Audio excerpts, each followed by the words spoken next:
4장 21절에서 5장 1절입니다. 내게 말하라. 율법 아래에 있고자 하는 자들아, 율법을 듣지 못하였느냐?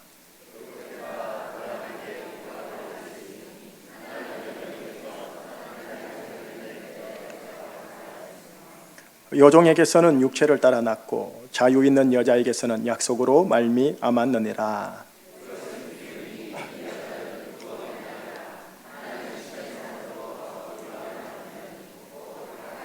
이 하갈은 아라비아에 있는 신의 산으로서 지금 있는 예루살렘과 같은 곳이니 그가 그 자녀들과 더불어 종노릇하고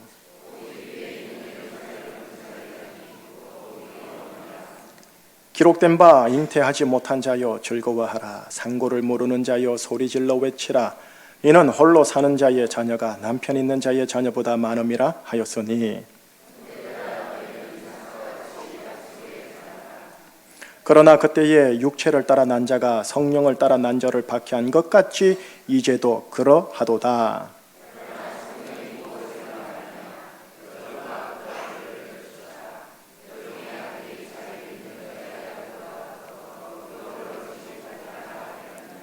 그런즉 형제들아, 우리는 여종의 자녀가 아니요 자유 있는 여자의 자녀니라.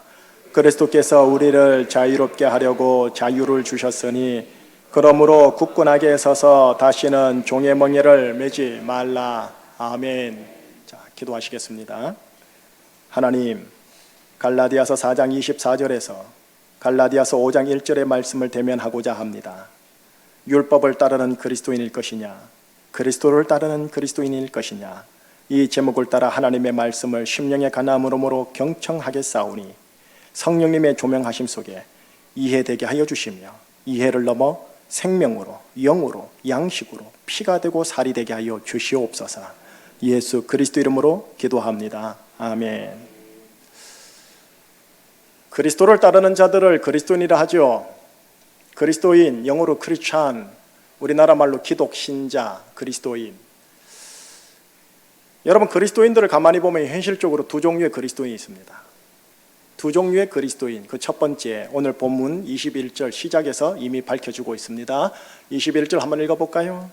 내게 말하라. 율법 아래에 있고자 하는 자들아, 율법을 듣지 못하였느냐?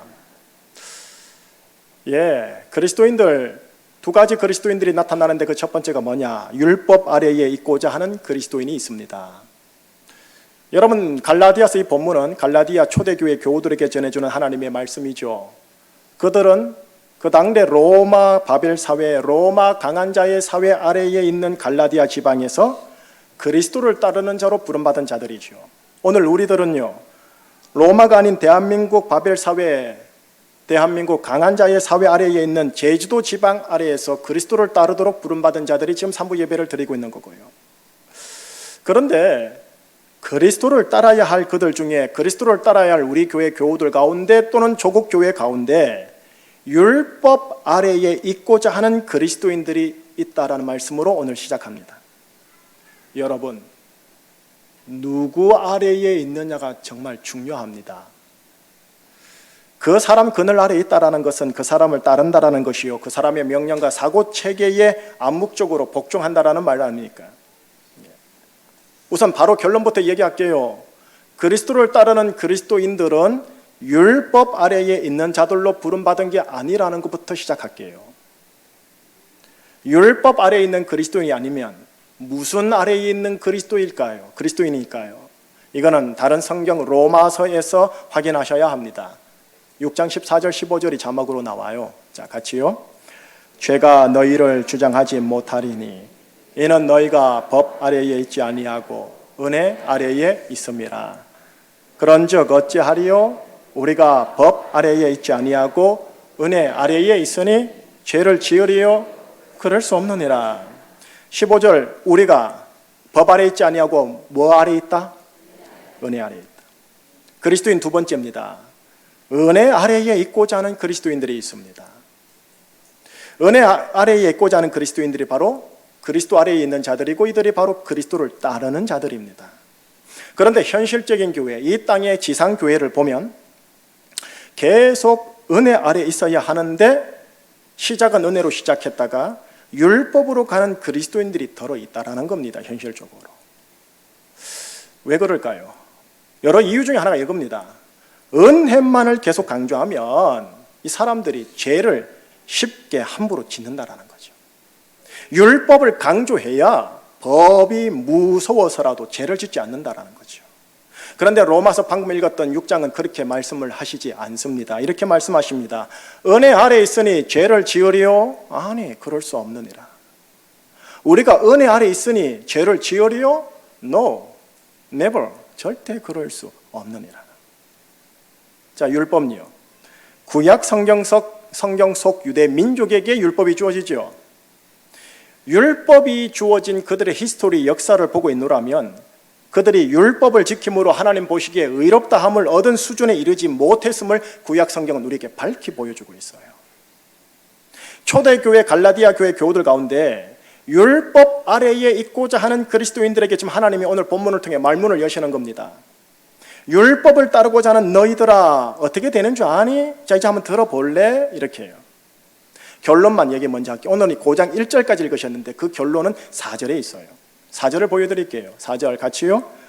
율법 안에서 의롭다함을 얻으려 하는 너희는 그리스도에게서 끊어지고 은혜에서 떨어진 자로다. 율법 안에서 의롭다함을 얻으려 하는 그 순간부터 비록 그가 형식적으로는 그리스도인이지만 그리스도께서 끊어진 그리스도인이 될 것이며 은혜에서 떨어진 그리스도인이 된다라는 양곡한 말씀입니다.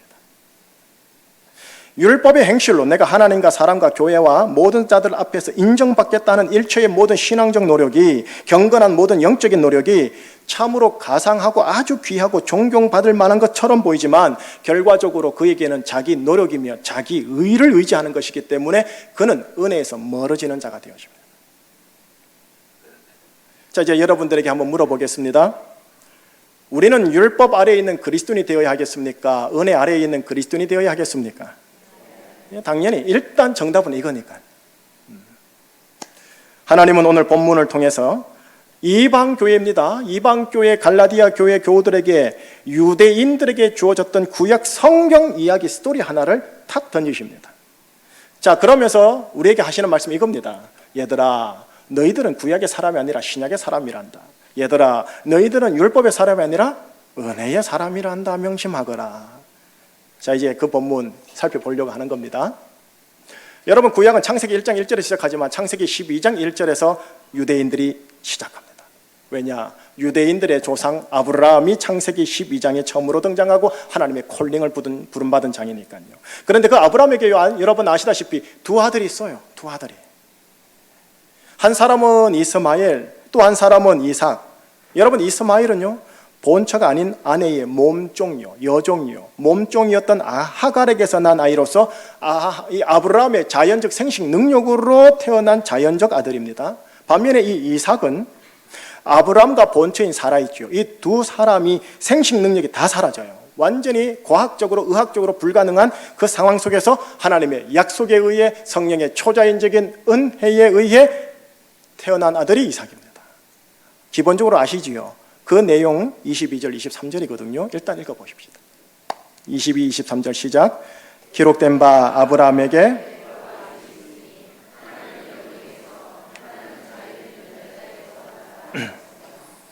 여종에게서는 육체를 따라 낳고 자유 있는 여자에게서는 약속으로 말미암았느니라. 자, 22절 보세요.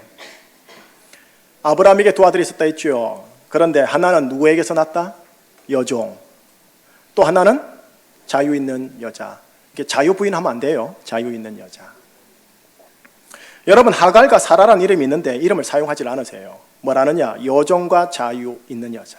여종, 종, 자유. 이렇게 일부러 사용하십니다. 뭔가 메시지가 있다는 소리예요. 23절에 되어 있죠. 여종에게서 무엇을 따라 낳았다? 육체를. 자연적 생식 능력으로 낳았다는 소리예요. 그게 이스마엘입니다. 그죠? 그 다음, 자유 있는 여자에게서는 무엇을 따라 말미암았느니라? 약속을 따라 낳았대요. 여러분, 이거는요, 유대교, 기독교, 이슬람교 누구든지 다 아는 역사적 사실입니다. 그죠? 성경만 읽어도 아는 사실이죠. 그런데 하나님은 이 역사적 사실 안에 뭔가 something special, 뭔가를 담아 놓았어요. 그 내용을 지금 갈라디아 이방교회 교우들에게 특별히 율법 아래에 있고자 하는 그리스도인 기독 신자들에게 알려주시는데 그게 24절, 25절, 26절이에요. 자, 이제 어떤 내용을 담아 놨는지 한번 보겠습니다. 시작. 이것은 비유니 이 여자들은 두 언약이라 하나는 신의 산으로부터 종을 낳은 자니 하갈이라. 이 하갈은 아라비아에 있는 신의 산으로서 지금 있는 예루살렘과 같은 곳이니 그가 그 자녀들과 더불어 종노릇하고 오직 위에 있는 예루살렘은 자유자니 곧 우리 어머니라. 24절에 이렇게 돼 있어요. 이것은 비유니라. 예, 두 여자는 비유래요. 알레고리래요. 비유래요. 하갈과 사라, 이스마엘과 이삭, 이게 엄연한 냉혹한 이스라엘의 역사적 사실인데 이 사실 안에 사실과 사건 자체를 넘은 뭔가 메시지가 있다라는 소리예요. 지금요. 자, 그럼 메시지를 볼게요. 24절에 이렇게 돼 있죠. 하갈과 사라는 두 언약을 얘기한다. 두 언약요. 여러분, 두 언약이 뭘까요? 첫 번째 언약은 옛 언약, 구약. 새 언약, 신약. 예, 이 두 여인이 그냥 두 여인이 아닌 거예요. 두 언약을 보여주는 알레고리래요. 비유래요. 자, 이제 그럼 하나씩 봅시다. 하갈은 도대체 무슨 언약을 보여주는지를 볼게요. 25절에 이렇게 돼 있어요. 하갈은 신의 산을 보여준다. 또한 하갈은 지금 있는 예루살렘을 보여준다.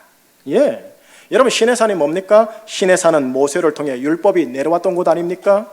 하나님과 이스라엘의 언약 관계, 우리가 말하는 옛 언약 관계, 구약 관계가 시작된 곳이 신의 산 아닙니까? 그리고 율법의 핵심이 제사지요. 그 제사를 드리는 성전이 있는 곳이 어디죠? 예루살렘. 모든 구약 이스라엘 백성들은 1년에 3번씩 반드시 예루살렘으로 올라갑니다. 그곳에 있는 성전에 다 함께 모여 구약 제사를 드려야 합니다. 예, 하갈은 뭘 보여주느냐? 구약을 보여줍니다. 하갈과 그의 아들 이스마엘은 뭘 보여주느냐? 구약과 이스라엘 백성을 보여주는 비유래요. 근데 여기에서 이제 의아심이 일어나는 거예요. 이성적으로. 뭐냐? 여러분, 구약 이스라엘 백성을 가만히 보세요. 구약 이스라엘 백성들은요, 역사적으로 육체 혈통적으로 누구의 후손이냐면 사라의 아들이고 사라의 후손입니다. 맞죠? 그들 이스라엘 백성, 사라의 아들 사라의 후손들인 이스라엘 백성들이 시내 산에서 율법을 받았고 지금 있는 예루살렘을 중심으로 하여 살았던 분들이십니다. 그런데 하나님은 오늘 본문에서 뭐라고 말씀하시느냐면 하갈이라는 여종이 지금의 예루살렘과 구약과 율법과 이스라엘 백성을 보여준다라고 하는 겁니다. 여러분, 이 내용을 오늘날의 랍비들과 유대 민족들에게 가서 전도를 하거나 설교를 하면 대단히 기분 나빠할 내용입니다. 무슨 소린고? 우린 하갈 여종의 후손이 아니라 자유 있는 여자인 사라의 후손입니다. 함부로 그렇게 말씀하지 마십시오. 구약 똑바로 읽고 말씀하세요 라는 소리를 들을 거예요. 예, 맞아요. 혈육적으로, 구약적으로, 혈통적으로는 맞아요. 하지만 영으로, 신약의 관점에서는 아니래요. 이거를 유대인들이 못 받아들이는 거예요, 지금. 자, 그렇다면 다음 계속 넘어가 볼게요. 사라는 뭘 보여주는 걸까요? 사라. 그게 26절이거든요. 여러분, 26절을 보시면 이게 이해가 되는 것 같기도 하고 안 되는 것처럼 문장에 써 있어요. 위에 있는 예루살렘은 자유자니 곧 우리 어머니라. 이게 지금 사라를 보여주는 구절이거든요. 제가 바로 설명해 드리겠습니다. 사라는 뭐냐? 위에 있는 예루살렘을 보여준다라는 말입니다. 25절에서 하갈은요, 지금 있는 예루살렘으로서 땅에 있는 예루살렘을 말합니다. 그런데 사라는 하늘에 있는 예루살렘을 보여준다라는 겁니다. 예? 목사님, 예루살렘이 두 개입니까? 예, 두 개입니다. 땅에 있는 예루살렘, 지상에 있는 예루살렘, 하늘에 있는 예루살렘. 예? 목사님, 그게 무슨 말인가요? 갈라디아서는 펼쳐지지 않습니다. 요한계시록 마지막 장 22장 바로 앞장 21장에서 하늘에 있는 예루살렘을 보여주십니다. 그걸 보여드릴게요. 그러면 이해가 되실 거예요. 계시록 21장 9절과 10절이에요. 역시 같이요. 7 대접을 가지고 마지막 7 재앙을 담은 7 천사 중 하나가 나와서 내게 말하여 이르되 이리 오라. 내가 신부 곧 어린 양의 아내를 네게 보이리라 하고 성령으로 나를 데리고 크고 높은 산으로 올라가 하나님께로부터 하늘에서 내려오는 거룩한 성 예루살렘을 보이니라. 9절은 뭘 얘기하느냐? 천사가 사도 요한에게요, 예수님의 신부, 예수님의 아내를 내가 너에게 보여주겠다 이렇게 말씀을 하세요. 그리고 10절에서는 천사가 실제로 보여준 게 뭐냐 하면요, 하늘에서 내려오는 거룩한 성 예루살렘을 보여줍니다. 여러분, 결국 하늘 위에 있는 예루살렘은 이 표현은 도시 개념이 아니에요, 여러분. 사람 개념이에요. 예수님을 믿고 예수님을 따르는 자들이 성경 요한계시록에 뭐라고 얘기하느냐면 하늘 위에 있는 예루살렘이라고 하고요, 이를 여성화해서 신부, 아내라고 해요. 그래서 예수 믿는 그리스도를 따르는 모든 그리스도인들은 예수님의 신부요, 예수님의 아내라는 표현 들어보셨죠? 더불어 하늘에서 내려오는 거룩한 성 예루살렘이라는 거예요. 아마 이건 생소했을 거예요. 결국 사라와 그 아들 이삭은 무엇을 보여주느냐 하면 예수 그리스도를 따르는 그리스도인임을 보여주는 거예요. 혈육으로는 분명 유대 민족으로 구성된 이스라엘의 어머니 맞아요. 혈육으로는요. 율법과 구역을 보여주는 게 맞아요. 그런데 영으로는 예수 그리스도와 예수 그리스도를 따르는 자들을 보여주는 게 사라와 그 아들 이삭이에요. 이스라엘이 이걸 못 받아들이는 거예요. 율법을 가진 그들이 못 받아들이는 거예요. 눈이 열려야 되는 거죠. 율법을 따르는 유대인들은 여종인 하갈에 속한 자입니다. 영으로 말하는 겁니다. 예수 그리스도를 따르는 모든 이방 그리스도인들과 유대 그리스도인들은 자유 있는 여자인 사라에 속한 자들입니다. 유대인들이 지금 이 소식을 들으면요, 그런 억지 주장이 어디 있습니까? 엄연히 우리가 사라의 후손이고 사라가 우리의 어머니십니다, 이렇게 말할 겁니다. 예, 맞다니까요. 육으로는 맞다니까요. 그러나 영으로는 그렇지 않다고요. 그러면 누가 이삭과 같은 약속의 자녀냐? 28절을 한번 보여드릴게요. 본문 28절을 한번 볼게요. 같이요. 형제들아, 너희는 이삭과 같이, 율법을 따르는 유대인들이 이렇게 말합니다. 우리가 이삭의 후손으로서 이삭과 같은 약속의 자녀다. 그런데 하나님은 오늘 28절을 통해 말씀하십니다. 갈라디아 교회 교우들아, 제주 충신교회 교우들아, 이방 민족인 너희들이 이삭과 같이 내 약속의 자녀니라. 율법을 따르는 유대인들은 말합니다. 우리가 사라의 자녀입니다. 아니요, 하나님이 이래 말씀하십니다. 그리스도를 따르는 갈라디아 교회 교우들이 바로 사라의 자녀이다. 율법을 따르는 자가 아니고요, 그리스도를 따르는 자예요. 31절을 보여드릴게요. 자, 같이요. 그런즉 형제들아, 우리는 여종의 자녀가 아니요 자유 있는 여자의 자녀니라. 우리가 사라의 자녀라는 거예요. 이제 서서히 적용하면서 마무리해 볼게요. 여러분, 유대교요, 구약 성경을 성경으로 받아들이고 캐논으로 받아들이는 유대교요, 유대교는 여러분 율법의 종교입니다. 유대교는 정말 법이 강하고 법이 셉니다. 율법 중심의 종교생활, 율법 중심의 가정생활, 관계생활, 사회생활, 시민생활, 회당생활을 합니다. 율법에서 벗어나면 가차없이 정죄해버립니다. 반면 우리 기독교요, 기독교는 구약과 신약을 다 포함해서 성경으로 받아들이고 있기에 십계명 중심의 율법 신앙을 포함하고 있어요. 그리고 이거를 때로는 강조도 한다라는 거죠. 왜냐? 제가 지금 주일 오후 설교 시리즈가 십계명 설교니까요. 하지만 기억하십시오. 그리스도를 믿고 그리스도를 따르는 신앙이 기독교 신앙의 중심이고 바탕입니다. 십계명 중심의 율법은 우리에게 뭘 요청하느냐? 엄격함을 요청합니다. 거룩함을 요청합니다. 세상과 완전히 구별됨을 상당히 요청합니다. 율법 아래에 있고자 하는 그리스도인들을 보면요, 그들의 삶의 자세를 보면 그분이 목사님이시든 그분이 집사님이시든 신앙적인 진정성, 그리고 엄격한 신앙 정신과 스피릿, 정말 대단합니다. 가히 쫓아갈 수 없을 정도로 존경스럽습니다. 그런데 아쉬운 게 있다면 그분 속에서 자유함과 여유로움이 없어 보이는 모습이라고 해야 할까요? 내면적인 기쁨과 정서적인 부드러움은 다소 부족하다고나 해야 할까요? 자유함이 안 보여요. 그래서 오늘 본문의 단락의 마지막은 5장 1절이에요. 자, 같이요. 그리스도께서 우리를 자유롭게 하려고 자유를 주셨으니 그러므로 굳건하게 서서 다시는 종의 멍에를 매지 말라. 여러분, 예수 그리스도께서 나에게 우리에게 자유를 주셨대요. 무슨 자유냐? 율법에 대한 자유예요. 율법의 수행으로 하나님과 교회와 사람들 앞에서 인정받고자 하는 모든 긴장과 눌림과 압박과 스트레스로부터 나를 자유케 하셨대요. 여러분, 이게 바로 구약 유대인들과 랍비들과 대제사장들과 제사장 반열 바리새인들이 운명적으로 지녀했던 신경정적 과중함이었거든요. 그런데 갈라디아 교회 교우들에게 구약 유대인들이 가졌던 율법 준수를 통해 하나님과 사람에게 인정받고자 했던 모든 눌림과 긴장으로부터 자유케 했대요. 그러면 여기서 여러분들이 질문을 이성적으로 던질 수가 있습니다. 뭐라고? 아니 목사님, 그러면은 율법 내용과 상관없이 율법에 반하게 아무렇게나 살아도 되는 거지요? 율법에 자유하니까요, 목사님. 예, 은혜의 복음을 전하면 반드시 제기되는 질문이 이 질문입니다. 이 질문이 제기되면 은혜의 복음이 제대로 증거된다는 반증입니다. 여러분, 이거를 예수님이 모르셨을까요? 하나님이 모르셨을까요? 압니다. 그래서 로마서에서 바울을 통해 이 질문을 직접 적었고 직접 대답까지 합니다. 로마서 3장 31절을 보여드릴게요. 자, 함께요.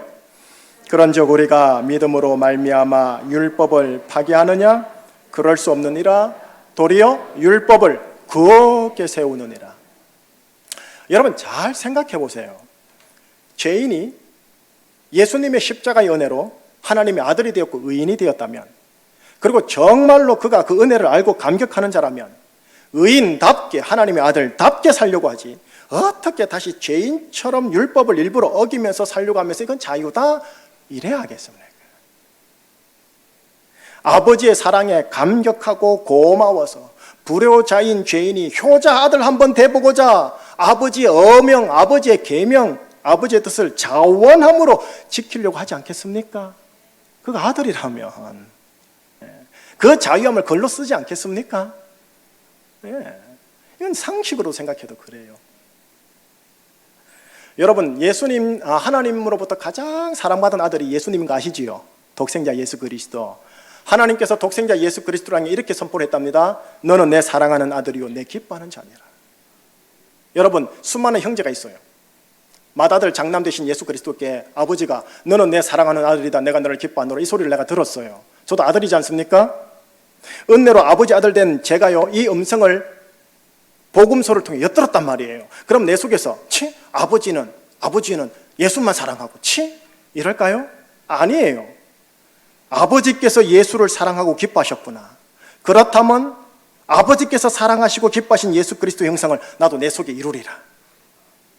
그래서 나도 아버지의 사랑과 기쁨을 받아 기쁨둥이 되리라. 이게 아들이에요. 이게 하나님께 가장 사랑받았고 기쁨을 받았던 예수님 아시지요?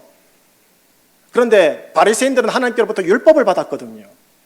예수님은 바리새인들에게 정죄를 받으셨어요. 안식일을 준수하라라는 율법 계명을 어겼다고 얼마나 정죄했는지 몰라요. 사복음서 읽어보세요. 그런데 예수님은 어떻게 했습니까? 그 정서적인 사랑과 여유로움과 자유로움을 가지고 바리새인들보다 이것이 더 풍성하사 질병을 가진 자들의 질병을 치유하여 질병으로부터 자유케 했어요. 바리새인들은 율법에 근거하여 질병을 가진 자 죄인이다 왕따시켰어요. 귀신에 들린 자 바리새인들은 율법에 근거하여 함께 상종하지 없다라고 생각했지만 예수님은 귀신으로부터 그 사람을 자유케 해주셨어요. 삭개오 같은 사람에겐 친구가 되주어 왕따라는 내면의 상처로부터 그 사람을 자유케 해주셨어요. 바리새인들은 율법을 가지고 삭개오를 정죄했지만 남자가 다섯인 여인의 마음에 생수를 주므로 내면의 공허함으로부터 인생을 자유케 해주셨어요. 세리와 죄인들의 친구가 되어 줌으로써 난 이 사회에서 죄인이야 라는 내면의 정죄감으로부터 그들을 자유케 해주셨어요. 바리새인들은 율법에 근거해 그들을 정죄했는데, 여러분, 우리가 이런 그리스도를 따르는 그리스도인으로 부름받았지 바리새인처럼 율법을 따르는 그리스도인으로 부름받은 게 아니라는 겁니다. 어떠세요? 여러분의 가정관계와 교회 교우들의 관계성 속에서 나는 율법을 따르는 그리스도인의 모습일 것 같습니까? 그리스도를 따르는 그리스도인의 모습일 것 같습니까? 대답은 안 해도 되고요. 마무리할게요, 여러분. 그러면 어찌 살란 말입니까? 이런 질문이 나와야 돼요. 그리고 이 질문에 대한 답은 갈라디아서 5장 2절부터 해서 6장이 마지막 장인데 6장 마지막까지 실제적인 적용 내용이 이제 등장합니다. 사도 바울의 서신에 핵심 패턴이 있어요. 이론, 실천, 이론, 적용. 지금까지는 제가 이론을 얘기한 거예요. 이제부터는 실천적인 행동 지침이 이제 나오는 거예요. 그리스도를 따르는 그리스도인, 은혜 아래에 있는 그리스도인이 된다는 게 도대체 어떤 것인가? 이젠 다음 주 설교부터 조금 더 구체적으로 나올 거예요. 다만 여러분들에게 오늘 설교를 통하여 말씀을 드리고 싶은 건 이겁니다. 하나님과 교회와 가정 앞에서요, 율법으로 승부 걸려고 하지 마시기를 바랍니다. 율법으로 승부 걸었던 구약 유대인들 보면 그 결과가 나왔지 않습니까? 종이라니까요. 눌림, 압박, 스트레스, 긴장이에요. 자유함이 없어요. 정서적인 평강과 내면적 기쁨이 충만하지 못해요. 율법 안에서 의롭다함을 얻으라는 것은요, 비록 그가 목사일지라도, 그가 성도랄지라도, 그리스도인이랄지라도 그리스도에게서 끊어지고 은혜에서 떨어진 그리스도인이 된다는 거예요. 은혜가 안 붙어요. 은혜가 얼굴에 안 보여요. 여러분, 저와 여러분들은 그리스도를 따르는 그리스도인으로 부름받았습니다. 그리스도를 따른다는 것이 무엇이냐는 다음 주부터 나누겠지만, 나는 그리스도를 따르는 그리스도인이 되어야 한다는 것만은 잊지 마십시다. 나는 율법 아래에 있는 자가 아니라 뭐 아래에 있는 자? 은혜 아래에 있는 자, 그리스도를 따르는 자. 그렇기에 그리스도를 따르는 자기 때문에 내 속에 그리스도의 형상을 이루기 위하여 해산하는 수고를 하는 거예요. 이 수고 잘하기를 축복해요. 그래서요, 여러분들의 자녀들로부터요, 아버지 얼굴에서 그리스도가 보여요, 은혜가 보여요 라는 소리를 듣기 축복합니다. 아버지 얼굴에서 율법이 보여요. 반은 칭찬 같은데 이상해요. 여러분의 얼굴과 여러분의 가정 분위기 안에 예수 그리스도가 보이시기를 주의 이름으로 축복합니다. 기도하시겠습니다. 하나님, 우리가 죄에 대하여 자유합니다. 심판과 저주에 대하여 자유하며 지옥에 대하여 자유합니다. 그런데 오늘 본문에서는 율법에 대해서도 자유하게 하여 주셨습니다. 그렇다고 자유가 방관이 아니라 하나님의 아들답게, 의인답게 아버지 아들의 기쁨둥이 되고자 하는 것으로 그 자유함을 쓴다고 확인하였습니다. 오 하나님, 그리스도의 형상을 잘 닮아가는 우리들에게 하여 주시옵소서. 나의 얼굴 속에 그리스도가 보이고, 나의 얼굴 속에 은혜가 보이고, 나의 언어 단어와 나의 언어 표현과 나의 언어 어조 속에 그리스도와 은혜가 뿜어나게 하여 주시옵소서. 예수 그리스도 이름으로 기도합니다.